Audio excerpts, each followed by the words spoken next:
5 years now. UBS, yeah, we're building a, like Bruno mentioned, the services for teams to deploy their AI workloads and also agentic workloads. Agentic is where you will be part of like with the DevOps expertise, adding DevOps expertise into the AI agentic framework. Over to you, Per. Can you give a brief summary and also touch on the with Uh, UBS role you've been doing? sure, sure. I've been in UBS for the last 5 years. Initially I was a Linux engineer for the first 4 years, where we were maintaining various flavors of Linux and developing automations to integrate the Linux seamlessly with the UBS. These automations were all done using Python, Ansible, Terraform, GitLab. Uh, the last 1 year I've been working on migrating applications from on-prem to AKS, uh, where we were just containerizing the applications, creating the Azure resources, and uh, which included AKS itself and network resources, some databases, and so on. So build container images, create CI/CD pipelines to deploy them onto AKS, uh, make sure it works, and in AKS make sure the the all microservices communicate with each other. So yeah, it's pretty much it. Okay, Great, go. Nice. thank you. Thank you. Thank you. Okay, cool. So maybe as a starter, could you please tell us what was your latest technical challenge that you faced in your current role, and how did you overcome that challenge? And by challenge, I'm not asking any what are the milestones or what are the features that you implemented, but what were the actual challenging technical bits that you had to learn something new in order to achieve that? Sure. So, okay, so in the last project when where I was migrating applications to on-prem, we were dealing with a lot of legacy infrastructure, legacy architecture, where even though the application is on cloud, but you used to communicate with on-prem authentication modules and on-prem databases, and where those authentication credentials were stored in another tool, which is also on-prem. So which was causing a lot of troubles to the developers and so on. So I said, why do we have to manage the credentials? We are already using. So the architect, it was not a perfect architecture in the world, but it was storing the credentials. So the solution was, instead of writing another module to fetch the credentials from on-prem, the uh, bulb. So the simplest thing to do was to implement UMI, which the team did not know at that time that such a thing exists. So we created the UMI so the application could directly authenticate with other Azure resources, and it saves a lot of time fetching credentials and much easier to manage credentials using UMI in the app. Cool. And what was it that you had to learn that you didn't know upfront? And what was the actual challenge for you? So the challenge was that to manage to get the credentials from various for various resources from on-prem tool called EVA, right? Then Hmm. But using but I think my question is like, what did you learn? What did you learn out of I, I all that? I I learned about the. Oh, you're breaking up. Sorry, sir, my phone just went. Sorry, I should have put this on silent. Okay, it's on silent. So my learning was UMI from that, and how we can authenticate Redis, AKV, and so on using the Azure credentials that come pod credentials. So So could you explain then what is a UMI? Uh, it's a managed identity uh, where Azure authenticates the pods. So first, it's like the cluster needs to be a credential issuer, identity issuer.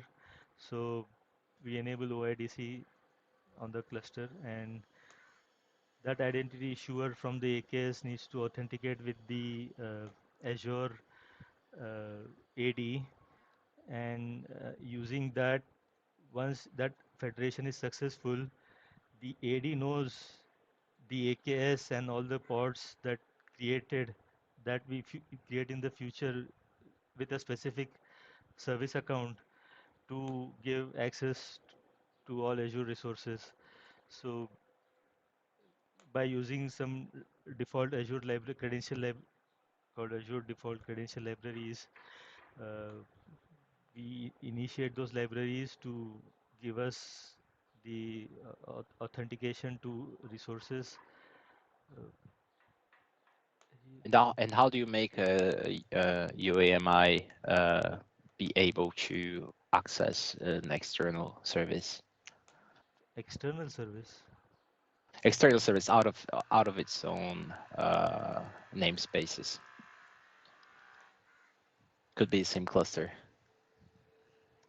I'm so sorry. Could you please repeat the What's the question? how do you grant a UAMI access to another resource? Another resource. Sure. Uh, so if the application is say Python uh, running inside a pod, so there two libraries, two Azure libraries that we import and then call to which fetches the Azure access token from inside the pod, and with of course specifying the resource name and resource group name. It authenticates and gives us the it authenticates our access to that resource that we mention in the argument for those two Azure credential libraries. Is that the question? I'm so sorry. Okay, cool. Yeah, do you know anything about federation of these identities? Federation. So initially, initially Azure AD needs to federate the uh, recognize the issuer, the identity issuer from AKS. That's federation. That recognition that henceforth this cluster with this ID would need applications on that cluster need to be given authentication. That's federation. Cool. Thank you. Okay, cool. So question on the development side, on the software development side. So I see that you've got Python as one of your languages, right? What is the language that you know the most? Python and shell.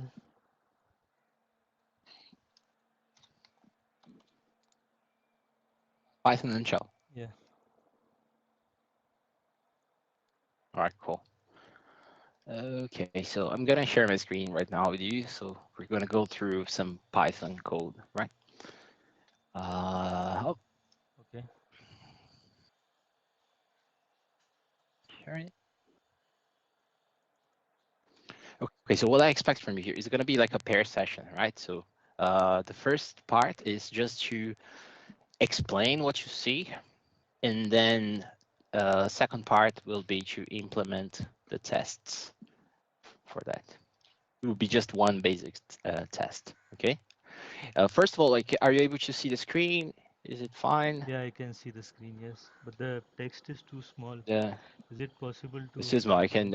Yeah, I can zoom in.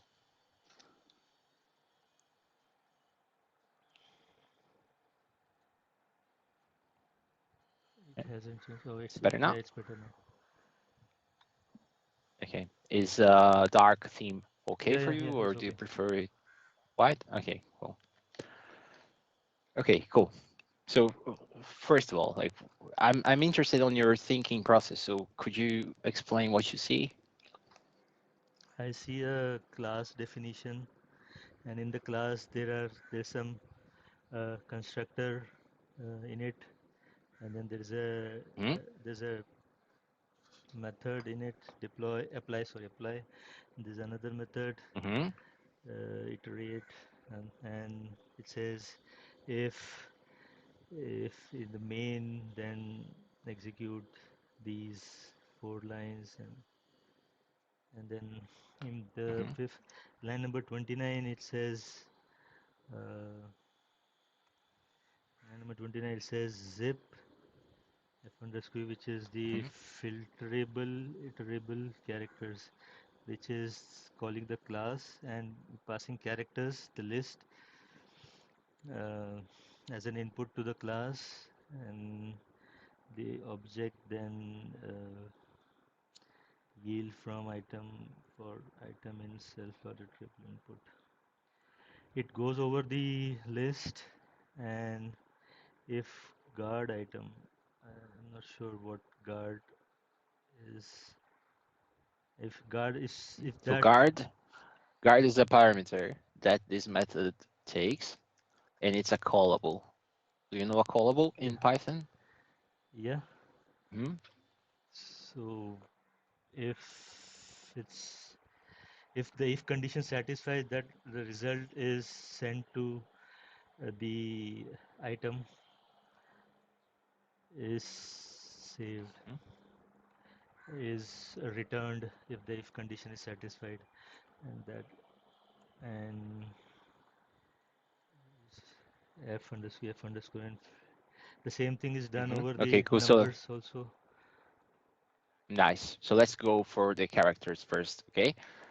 So here, as you mentioned, we instantiate the filterable, iterable with the characters, Yeah, right? yeah, And then we have this assigned to return, yeah, this variable. yeah, Yeah. And then here we call apply passing str.isUpper. yeah,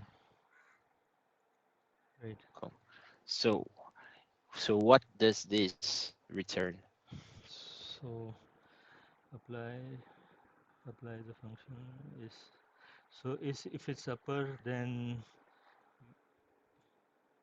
it would return b and d, and Hmm. uh, and as far as the first argument of the zip function is concerned, the second one would be uh, lambda. Okay, If so it's let's a try for even the number, sequence of. if it's a even number, Hmm. it would return Hmm.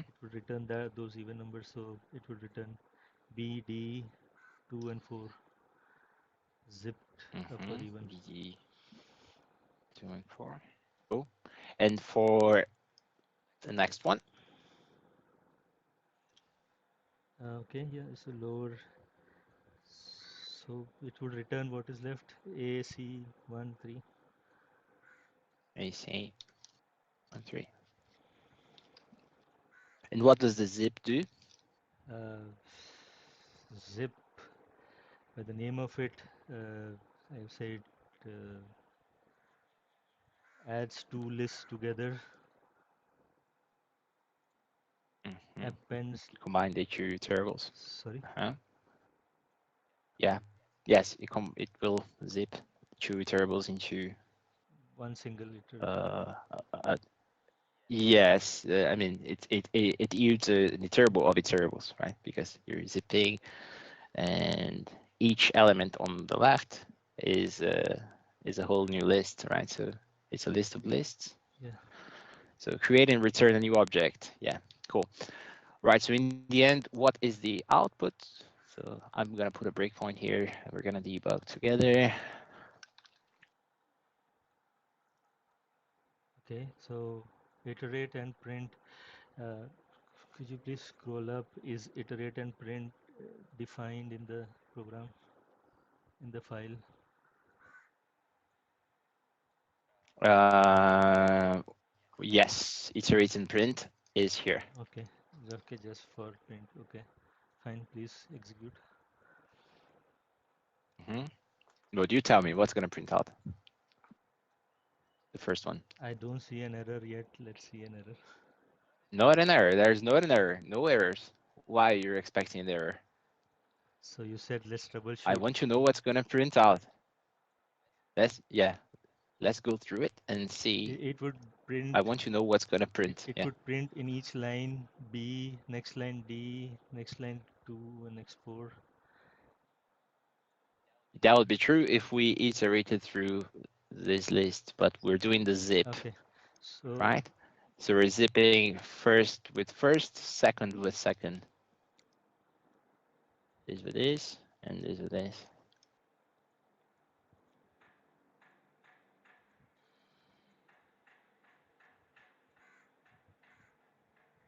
so let's see there. Let's see the output. Okay, so let's step in there.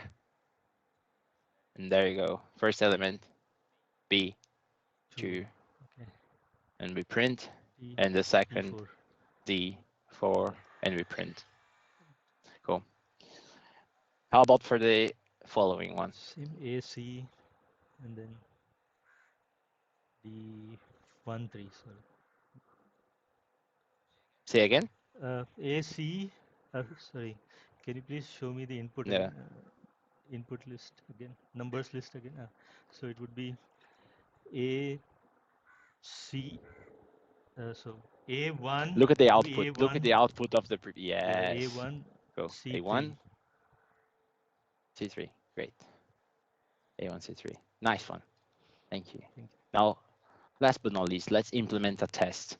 So what this test needs is we need to ensure that this guard function or method of callable is run the same amount of times as the iterable. Okay, so if I have 10 elements, I want to guarantee that guard is called 10 times. If I have 100 length, I want 100 times guard to be called. So this is a test I want to implement. So what I can give you is a mock for you to track that function. There is a side effect that will return true every time that thing is called. And I have this iterable here. And now we need to test it. How do we do it? We want to test futurable iterable, okay? Could you show me the code again? Previous code. Yeah. Mhm. We want to test apply, Yeah. and we want to ensure gar is called as many times as elements in the Oh, iterable. okay. Okay. Now I understood. So can Yeah. is it possible if you copy pasted me the script? I could I could refer to it Mm, at my will, at my end. but what So for? so to call guard as many number of times as the number of elements. Uh, No, we don't want to call guard, but guard will be called, right? It's just that we need to call it. You remember how we did in the exercise here? We instantiated and then we called apply. We need to do the same thing, and in the end, ensure that this callable here was called as many times as the length of the input.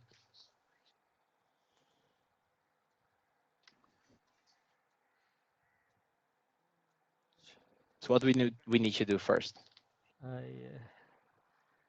I am sorry, I'm not following. No problem. Okay, so we were gonna instantiate that thing, can be object,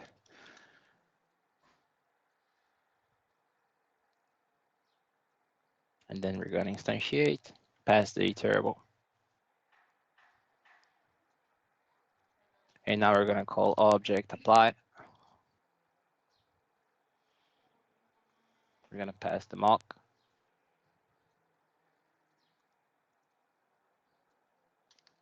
Then we assert when iter is equals to mock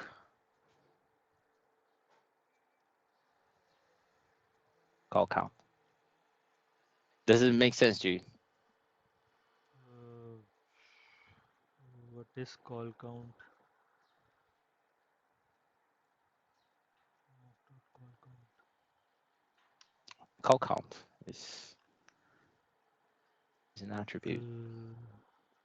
Class attribute call count.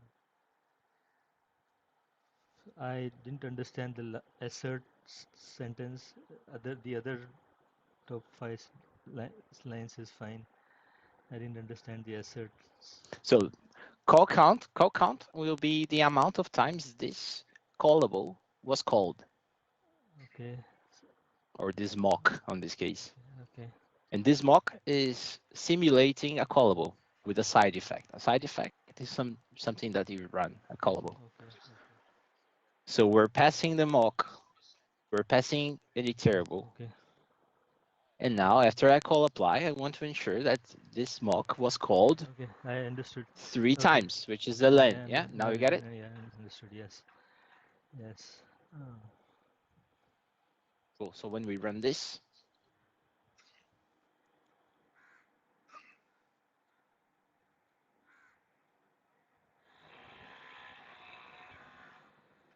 it doesn't work. It says expected 0. It's actually the other way around. So it said it was 3, but it was 0. What's the problem?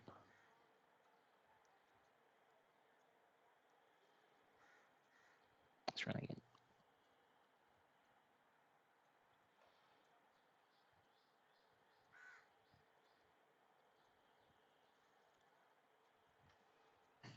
There you go. So expected 3, but it was actually 0. So it means this mock was called 0 times. Let's have a look at apply. What could be the reason? Uh, I barely can understand the class and function names. Can you please go to the Okay, so do you know what EUD is in Python? yield return? What's the difference between return and EUD? If we change this to return Uh, and we return run that test again, return would return an object in this. see, it passed. Yeah. You see that it passed when I use Yeah. return. So what is the difference? Return Return and EUD. this. I'm just. I'm not sure. I'm speculating. Return would return an output in the same format as the input, so it will not change the data uh, type, uh, but yield can. Not, Yeah, not quite, especially because Python doesn't enforce types. So yeah, well, EUD will simply return an iterable or an iterator or a generator. So it means that you don't run that until you consume values out of it. So yeah, in order to call your callables, you would need to exhaust. Well, exhausting would be needed just to for the tests, right? Because you want to ensure that it's called the same amount of times. So you need to exhaust this. So one way would be to instantiate a list like that. so wouldn't Okay, cool. return also return and it return a list that is iterable? Yeah, return will also work, but then the difference is like return will get all that value into the memory and return. Yield will not is a lazy loading and lazy evaluation. So it will only be in memory. Each element, each iteration will be in memory once you consume Oh, that data structure. So if you consume, then you get it. As you consume, as you get it. This is mostly to optimize memory. right, and faster time, faster, faster execution. Yeah. So why? Why would then return? And not necessarily faster. Sorry. Yeah, not necessarily faster. Yeah, then it will you need a benchmark like different approaches, and but it's not necessarily faster, but it's definitely memory optimal. Let's say. Why would then return work and yield not? Yeah, because you need to exhaust that thing. But you see, I changed the return, and that approach in the test also worked, because when you call apply, then it's going to return the whole thing into the memory, and it's going to pass that to list. So yeah, it's going to be an exhausted generator and as a list or a collection, and yeah, list can handle that. All right, cool. Okay, thank you very much. All right, thank you. Okay, so moving on. um, so you've got experience with GitLab, Yeah, right? yes. So have you been using any new features from GitLab lately? Uh, I got some time today to go through your check-ins in the code. Jenkins? Check-ins, GitLab commits, Ah, check-ins. Okay. uh, the repo called AI Um, product. Yeah. ha have you ever? Yes, yes. I've been working on that extensively. Yes. But my question to you is like, if you had to implement um, a GitLab pipeline or a set of jobs that should be reused across other projects, how would you design such component pipeline, or what would you use? We'll have to. Imagine that, let's say it's a secret scanning job. So it's just one job that you need to take some parameters or inputs. For example, the version of the image that you need to trigger the scanning. So how would you implement such So, so are you saying here component or a pipeline? reusable job or reusable pipeline? You're saying, correct? So we can reuse a pipeline by using an include local or include component statements, keywords that can call the child pipeline. That would be a downstream or a child pipeline. Uh, Cool. So let's use components then. So if I include your component, let's say you created a secret scanning component, what does this component look like?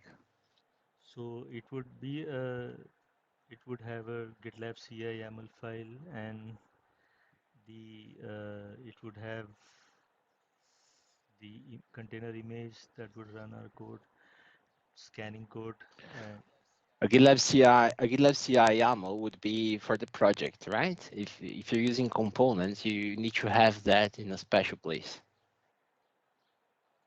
What place is it?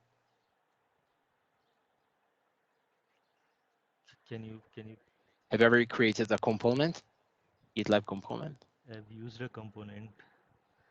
Uh, You used it, but have you ever created one? I have created child pipelines dynamically and call them from the main pipeline. But that would be pipelines, right? And then you pass variables, or Yeah, first and stage, you first trigger it. stage we calculate all our inputs and stages that we need and create a YAML file that would be have the all the stages and stage definitions and call it at the end. So that would be the child pipeline. I've done that.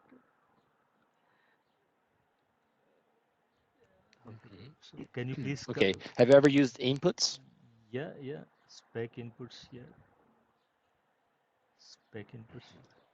Yeah, what I'm saying is if you create a component, it must be inside a folder for components so that GitLab can understand that that's a component. Oh yeah, templates folder. Yeah. Yeah, templates folder, exactly. So not a GitLab CI.yaml in So the project, but it needs to be a YAML inside templates. Yeah. Or a directory inside Yeah, yes, correct. templates for complex components. Yeah. Huh? Cool. And when would you use inputs over variables?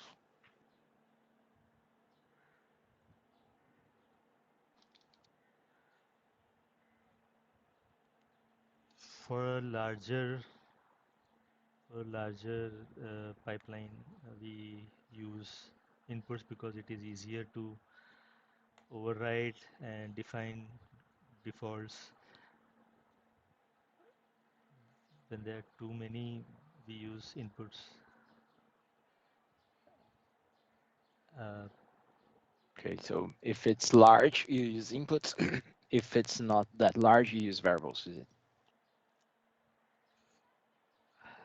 because it's easier to pass the variables from parent to child, I mean upstream to downstream, using inputs by saying this forward variables true in the job, and with the variables we would have to define each variable to forward this variable, that variable, tens of variables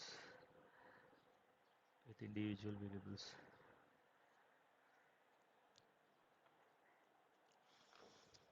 Cool.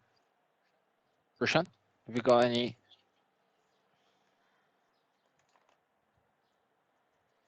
Hello, Prashant.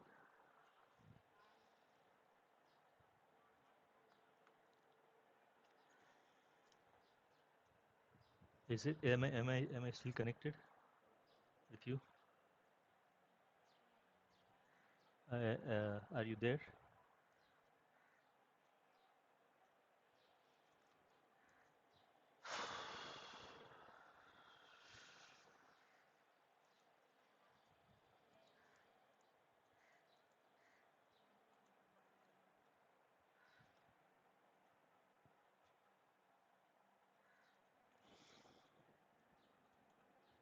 Hello, hello, hello. Sorry, uh, sorry. I'm here. Am I audible? Hello, hello.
Oh, sorry.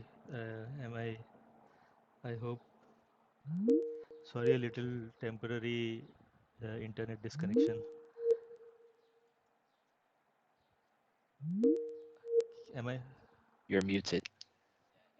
Yeah, can you click on the on mute? I hope you can Hey, hear me now. yeah, Yeah, now I can hear you. Yes, go. Hi.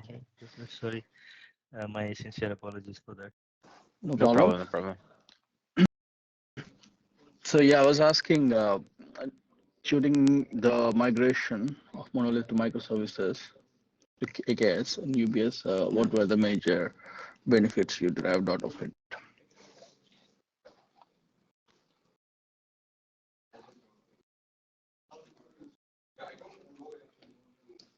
Oh, You we can't cannot hear hear me? you. Yeah, I think you switched devices, right? Am I audible now? Maybe you're muted on your. Yes, yes. Yeah. So yeah, I think it comes down to the benefits of cloud adoption. And So cloud adoption benefits would be cost management, uh, the big ones. Yes, security is auto managed. Infrastructure is auto managed for us. So they are even I've attended many town halls from the CTO, Eric, Mr. Eric something. Uh, He mentioned the same things that cloud is far more cost effective than on-prem.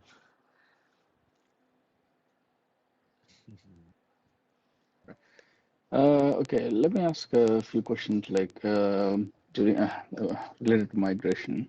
For or splitting into microservices. For after you split for internal service to service communication, how would you do that in your case? I'm so sorry, Prashant. Can you please repeat that one more time, please? Yeah, for internal, so you have Yeah, yeah, yeah. microservices, right? You deploy into So we use AKS. So for service to service communication, what gives you the better performance for, let's say we have we're dealing with high frequency application. yeah, the service to service communication is implemented using private DNS. Uh, we the private DNS structure is like the namespace, service name, and local dot cluster. I I need to see the proper Okay. What's the benefit? Have you used headless services? headless services. No. Okay, no problem. So you doing the migration, you have two things. One is the application code, other is database. So what would you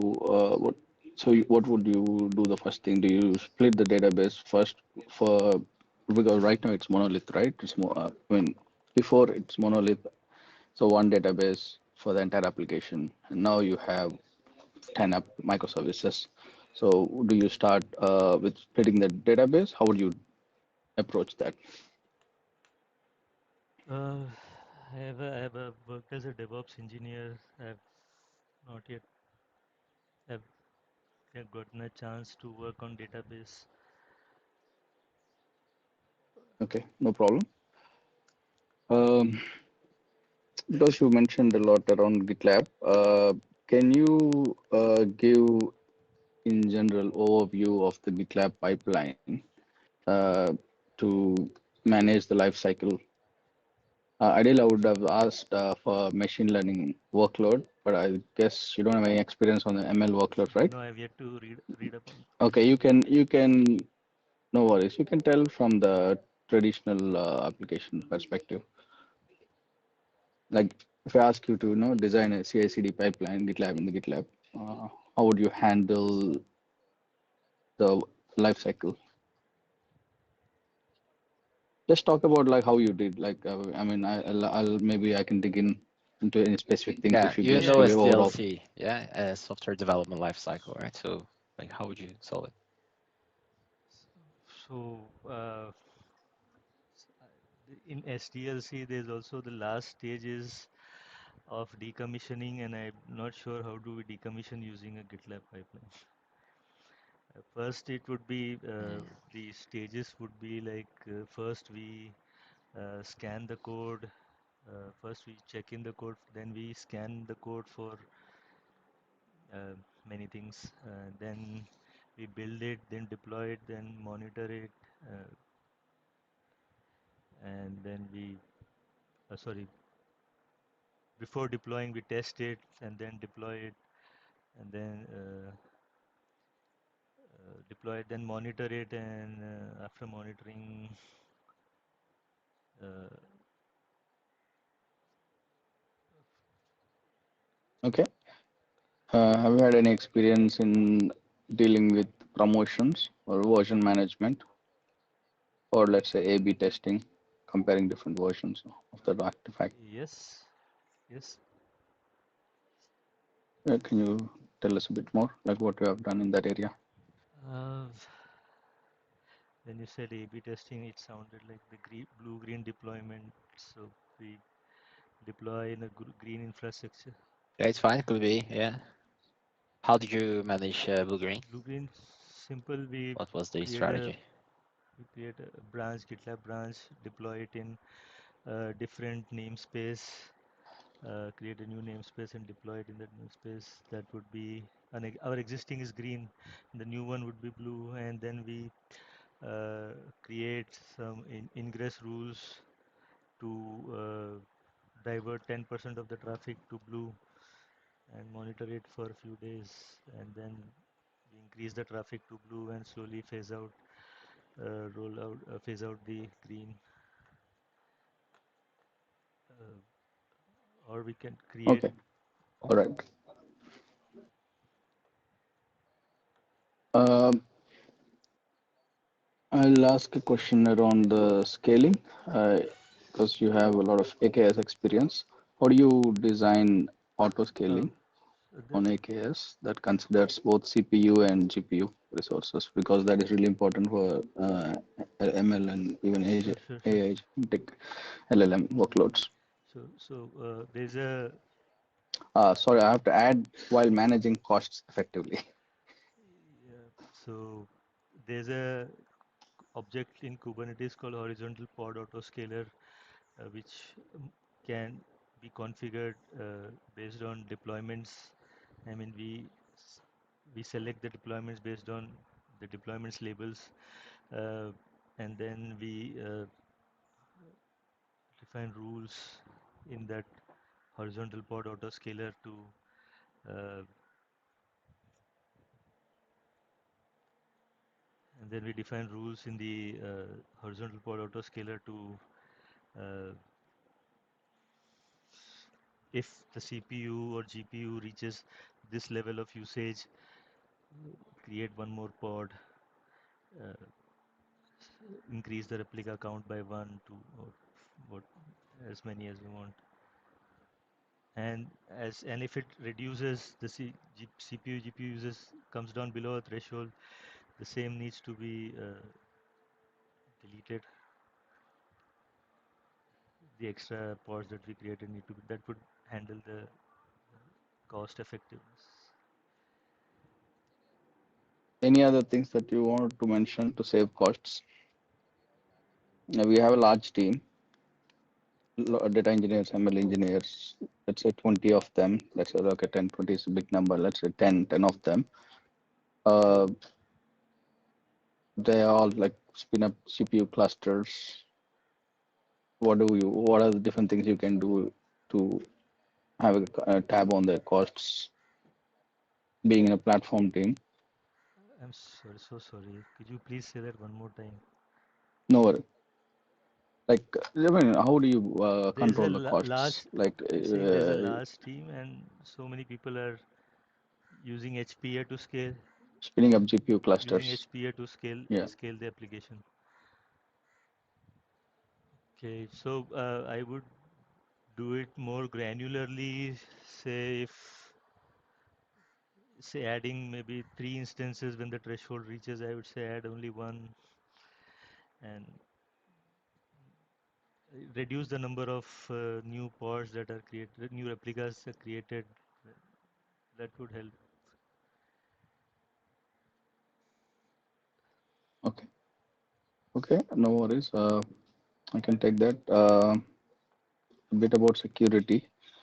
Uh, what are your thoughts in designing a secure pipeline for, deploying the, again, I would have said ML workloads, but yeah, like what are like your approach in dealing with deploying these microservices in a secured way in AKS or in Azure in general? Deploying microservices in secure way. Sorry, I have to just repeat to make sure I got everything to You No make sure I talked problem. got Yeah. about OADC workload. You talked about UAMIs and OADCs. Yeah, that's one part of it. So anything more in general from Azure perspective? So it's the security model basically. What are the different things that come into play when you are creating infrastructure and helping teams develop microservices in Azure? And some things are more relevant in financial or general banking. Uh, Of course. what is I'm looking for one particular thing. There are many, but yeah, I'm looking for one in general Of course, mainly. they all are on all the API calls and microservices are on HTTPS. They have these certifications signed by the UBS CA, UBS CA certificate authority. That would be one to make this make the infra and application secure. HTTPS. Uh,